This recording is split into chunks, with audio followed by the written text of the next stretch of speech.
Welcome back to West Texas View. Welcome back to the West Texas View. We're talking with Dr. Bobby Jane, the Regional Dean of the Department of Psychiatry at the Texas Tech University Health Science Center, and also a psychiatrist with the Texas Tech physicians. And we were talking about a recent study that was done that links physical punishment in children to later mental disorders. And according to this article, about 7% of people who had been diagnosed with some mental disorder, but were not institutionalized, had been linked back to physical punishment as children. And so that was an interesting number. 7% of all people in this study. Let me correct, I'm not the regional dean, I'm the regional chair. Regional dean is Dr. Ventolini. Okay, good. I don't want to take his job. He's my boss. I hope he's not watching the program. Well, excuse me, I just gave him a promotion. Yeah, I got a promotion, yeah, but no, sorry, Dr. Ventolini, you're the boss. So yes, you're right. This is a significant problem. It's a scene that children who have been adults, when they look back, have corporal punishment, tend to have more problems dealing with stressful situations. They have maladaptive behaviors. They deal with aggression. They deal with any adversity with more aggression. And when they become parents themselves, tend to be more aggressive towards the parents. So it tends to run in the family. And it escalates with each generation. Right. Each generation has. So if I have known that that's the only way I have been disciplined or had dealt with when I had problems, then that's the only way I'm going to treat my next generation. So it kind of, as you said, goes in the generation to generation and gets to more severe as the generation goes. Behavior problems and characteristics of aggression when adults have been brought up with corporal punishment, it significantly impairs the ability to deal with stressful situations, as I said, with more talking, more cognitively, but thinking about, and they deal with it more aggression, physical aggression.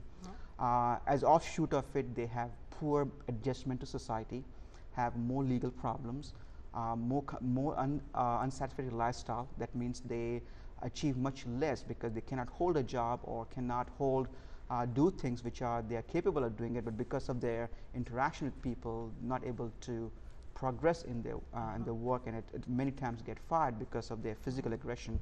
And of course, they have criminal activities and substance abuse problems later on.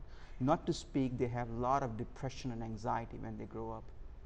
And that's not enough to be institutionalized, but it's enough to impair them in a healthy lifestyle. But one of the things that you said is here these things, this ADHD, for example, has not been checked or even recognized by parents, yet they spank them for fidgeting or missing school or whatever. And so neither the child nor the parent discovers what's causing that child to act that way. So you're just causing more and more problems.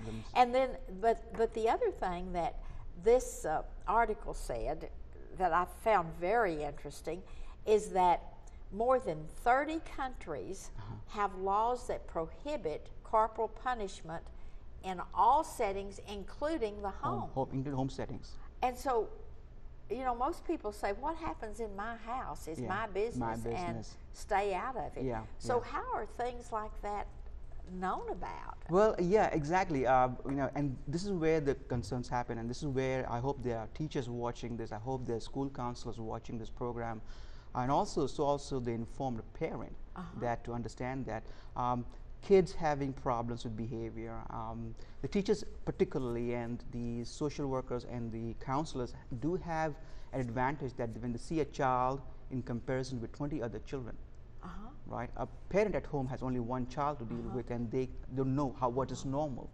But a teacher in a classroom setting will be able to compare it immediately.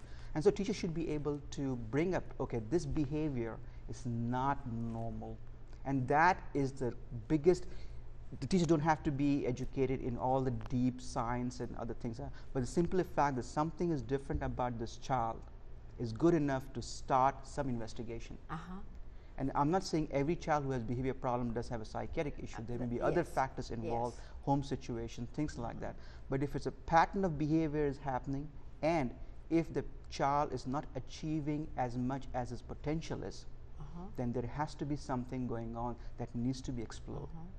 And spanking will not help. And spanking is not sending them to the office won't help it. No, it does not. For spanking. Yeah, for spanking, but corporal punishment will not help. I'm all in favor in exploring various behavior techniques are there, various behavior interventions are there, reinforcing positive behavior and discouraging negative behavior. Both at school and at home, and can be done very easily. And this is where a good parent-teacher conference is very, very important. But many times the parents say they don't have time for parent-teacher conference. Yeah. And on the other side, teachers are, and I have a lot of clients who are teachers also, and one of the biggest things they have is they're very scared in the sense that bringing up issues to the parents, because parents become very defensive. And the thing that they are being criticized rather than accepting it as a constructive advice to let's work on this together. Work on the issue, because both of them have the same goal of improving the child's life. So I would recommend parents to, when teachers are saying something not very good to hear, there has to be something truth about it, and instead of taking it as a criticism about themselves, try to explore if there's any problem that the child may be having. And but this to me immediately brings in a linking issue that just to me it seems like just as bad as corporal punishment is screaming at the child. Yeah. And shaking, doing things that show the parents out of control as much as the child. Is. And that's one of the biggest problems I've seen is that when this kind of corporal punishment happens, it's more about the parent than the child. The parent is very stressed out. In fact, you'll see that child abuse cases, that extreme cases happen more in the situations where parents are more stressed out, parents have financial stresses, economical stresses, or single parenthood, or living situations are not good, or parent himself or her single parent, for example, are not able to deal with their own environment. And anything that's a little bit of provocation is probably the last straw that broke the trigger. The last straw that broke the camel's back, and then they lash out at children, taking out their aggression. So whole lot of times I would say that it's a parent issue rather than just the children. So parents need to understand that, and this is where you need professional help to help control situations like this, so that and help figure out steps to get to the bottom of the issue. And then plan steps to correct that issue that caused everything. Absolutely. And I'm a real big proponent of no corporal punishment. We will be back in just a minute and continue this conversation with Dr. Bobby Jane. Thank you. Stay tuned. West Texas View will be right back.